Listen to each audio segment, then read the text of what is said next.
चलिए नमस्कार, good morning आप सभी को। तो आज है 18 नवंबर और देखेंगे 18 नवंबर से बनने वाले जितने भी करंट अफेयर के क्वेश्चन है आज के इस क्लास में कवर करेंगे और नोट करेंगे डेली सुबह 6 बजे। डेली सुबह 6 बजे अपने चैनल में होती करंट अफेयर की क्लास, तो आप लोग जुड़ा करें एंड चैनल को सब्सक्राइब करके बेल को जरूर प्रेस करके रख लें ताकि हर एक क्लास का नोटिफिकेशन आपको मिल जाए। तो चलिए आज की इस क्लास को स्टार्ट कर लेते हैं। और कल जो है 17 नवंबर की अपनी क्लास नहीं हो पाई थी, तो यहाँ पर मैंने 17 और 18 नवंबर के जितने भी करंट अफेयर क्वेश्चन बने हैं उन सभी को मैं आज सॉल्व करूँगा। तो सबसे पहले थोड़ा सॉल्व कर लेते हैं 17 नवंबर से बनने वाले करंट अफेयर क्वेश्चनों को, फिर करेंगे 18 नवंबर से। ठीक, तो 17 नंबर का जो क्वेश्चन है यहाँ से निकाल ले रहे हैं।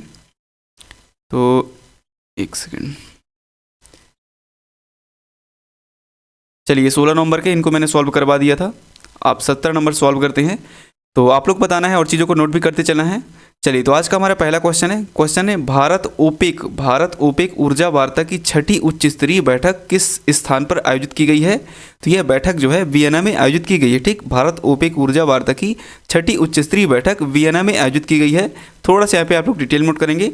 तो भारत और पेट्रोलियम निर्यातक देशों के संगठन यानी कि organisation of petroleum exporting country, जिसका शॉर्ट फॉर्म है ओपेक, के बीच ऊर्जा वार्ता के तहत छठी उच्च स्तरीय बैठक जो है 9 नवंबर हाल ही में 9 नवंबर 2023 को ऑस्ट्रिया के वियना में आयोजित की गई है। ठीक, तो राइट आंसर वियना आप लोग नोट करेंगे। चलिए अगला क्वेश्चन है विश्व आर्थिक मंच के स्मार्टर क्लाइमेट फार्मेस चैलेंज में निम्नलिखित में से कौन विजेता रहा है। तो ये रहा है द्वार ई रजिस्ट्री। नोट करेंगे विश्व आर्थिक मंच स्मार्टर क्लाइमेट फार्मेस चैलेंज में जो द्वार ई रजिस्ट्री जो है ये विजेता रहा है। थोड़ा सा यहाँ पे डिटेल नोट करेंगे। तो टिकाऊ कृषि की दिशा में नोट करेंगे, टिकाऊ कृषि की दिशा में एक महत्वपूर्ण प्रगति में द्वार ई रजिस्ट्री को सम्मानित स्मार्टर के विजेताओं के रूप में चुना गया है। ठीक, तो राइट आंसर द्वार ई रजिस्ट्री। चलिए अगला क्वेश्चन है अक्टूबर 2023 में खुदरा मुद्रास्फीति कितनी थी। तो नोट करेंगे अक्टूबर 2023 में खुदरा मुद्रास्फीति जो है ये 4.87% थी। थोड़ा सा यहाँ पे आप लोग डिटेल नोट करेंगे। तो देखिए इस साल सितंबर की तुलना में अक्टूबर में खुदरा महंगाई दर गिरी है। सितंबर माह में जो यह थी 5.02% थी, जो कि अक्टूबर में गिर करके 4.87% पर आ गई है। सरकारी आंकड़े जो है ये जानकारी दिए गए हैं। तो राइट आंसर 4.87% अक्टूबर 2023 में खुदरा मुद्रास्फीति जो है 4.87% रही है। चलिए अगला क्वेश्चन है हाल ही में निम्नलिखित में से किस व्यक्ति को पूर्वी बेड़े की कमान के रूप में नियुक्त किया गया है। तो नोट करेंगे रियर एडमिरल राजेश धनखड़ को हाल ही में पूर्वी बेड़े की कमान के रूप में नियुक्त किया गया है। ठीक, तो right answer rear admiral Rajesh Dhankhar. चलिए अगला क्वेश्चन देख लेते हैं। चलिए अगला क्वेश्चन कह रहा है निम्नलिखित में से कौन सी फिल्म 54वें IFF के लिए अनुशासित फिल्मों में से एक नहीं है। तो नोट करेंगे सबसे पहले कि 54वां भारतीय अंतर्राष्ट्रीय फिल्म महोत्सव 20 से 28 नवंबर तक गोवा में आयोजित किया जाना है, जो कि अभी हुआ नहीं है। 20 से 28 नवंबर तक गोवा में 54वां भारतीय अंतर्राष्ट्रीय फिल्म महोत्सव का आयोजन किया जाना है, जिसमें गदर 2 जो है मूवी ये अनुशासित फिल्मों में से नहीं है। बाकी हो गया पर लद्दाख 470, गोपी, द एक्सिल, ये जो हैं अनुशासित फिल्मों में से हैं। बाकी गदर 2 को शामिल नहीं किया गया। तो राइट आंसर गदर 2। चलिए अगला क्वेश्चन देखते हैं।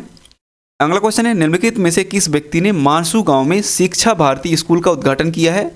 तो नोट करेंगे हाल ही में डॉक्टर जितेंद्र सिंह जो हैं मानसू गांव में शिक्षा भारती स्कूल का उद्घाटन किया है। चलिए अगला क्वेश्चन देखेंगे। चलिए अगला क्वेश्चन कह रहा है जनवरी 2024 में रिलीज होने वाले रोमुलस विटेकर के संस्मरण स्कैनमैन ऑफ इंडिया का नाम क्या है। तो इसका नाम है नोट करेंगे स्नैक्स ड्रग्स और रॉक एंड रोल। नोट करेंगे जनवरी 2024 में रिलीज होने वाले रोमुलस विटेकर के संस्करण स्कैनमैन ऑफ इंडिया का नाम है स्नैक्स ड्रग्स और रॉक एंड रोल। ठीक, तो ए इज राइट आंसर। चलिए अगला क्वेश्चन देख लेते हैं।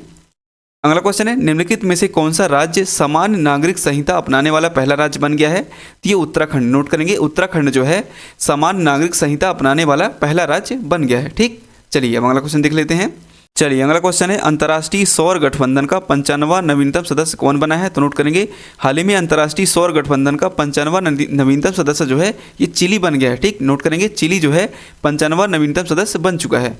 थोड़ा सा यहाँ पे डिटेल नोट करेंगे। तो चिली अंतर्राष्ट्रीय सौर गठबंधन यानी कि ISA का 95वां सदस्य बन चुका है।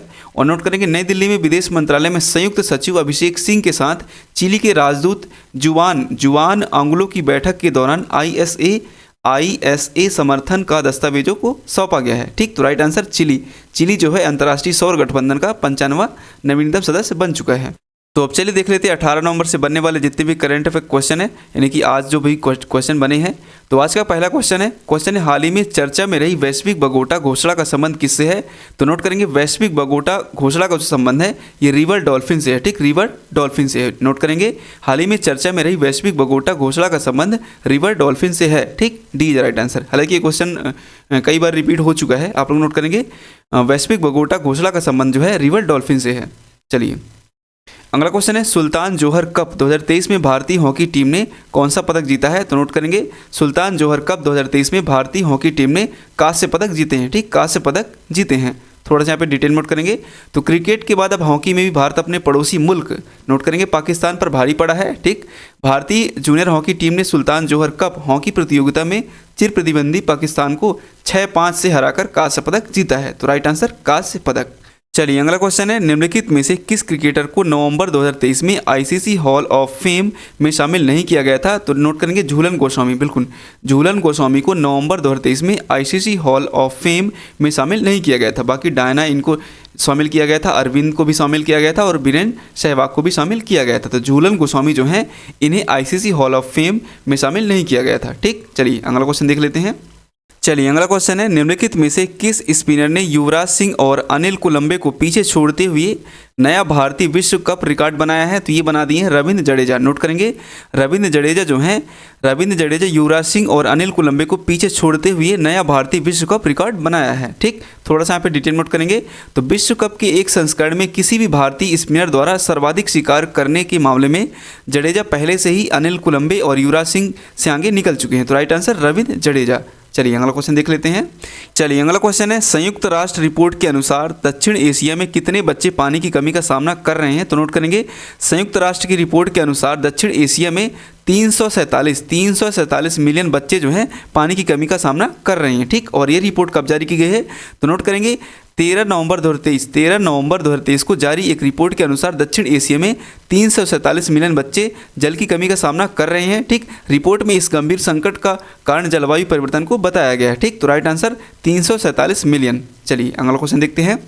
चलिए अगला क्वेश्चन है COP28 में सार्वजनिक भागीदारी बढ़ाने के लिए ईयर ऑफ सस्टेनेबिलिटी किसके द्वारा सक्रियण शुरू किया गया है। तो नोट करेंगे पॉपकॉप। नोट करेंगे पॉपकॉप के द्वारा COP28 में सार्वजनिक भागीदारी बढ़ाने के लिए ईयर ऑफ सस्टेनेबिलिटी सक्रियण शुरू किया गया है। ठीक, थोड़ा सा यहाँ पे डिटेल नोट करेंगे। तो COP28 में सार्वजनिक भागीदारी बढ़ाने के लिए ईयर ऑफ सस्टेनेबिलिटी द्वारा पॉपकॉप सक्रियण शुरू किया गया है। ठीक, चलिए अगला क्वेश्चन है हाल ही में निम्नलिखित में से किस संगीतकार को 19वें कलाकार पुरस्कार से सम्मानित किया गया है। तो नोट करेंगे हाल ही में अपोलिनारिस डिसूजा को 19वें कलाकार पुरस्कार से सम्मानित किया गया है। ठीक, तो डी इज राइट आंसर। चलिए अगला क्वेश्चन है भारत का निम्नलिखित में से कौन सा शहर इंडो पैसिफिक क्षेत्रीय संवाद 2023 की मेजबानी करने वाला है। तो ये करने वाला नई दिल्ली। थोड़ा सा यहाँ पे आप लोग डिटेल नोट करेंगे। तो नोट करेंगे भारतीय नौसेना की 3 दिवसीय वार्षिक शीर्ष स्तरीय क्षेत्रीय रणनीति वार्ता इंडो पैसिफिक रीजनल डायलॉग 2023 यानी कि IPRD 2023 का 15 नवंबर 2023 को नई दिल्ली में शुभारंभ हुआ है। ठीक, तो राइट आंसर नई दिल्ली। तो अब आज की इस क्लास को यहीं पर खत्म करते हैं। आप लोग चैनल को सब्सक्राइब करके बेल को जरूर प्रेस कर लें ताकि हर एक क्लास का नोटिफिकेशन आपको मिल जाए। और डेली सुबह 6 बजे नोट करेंगे डेली सुबह 6 बजे अपने चैनल में होती है करंट अफेयर क्लास, तो आप लोग जुड़ा करें। तो मिलते हैं अगली क्लास में, तब तक के लिए नमस्कार, थैंक यू। पढ़ते रहिए, मस्त रहिए, स्वस्थ रहिए।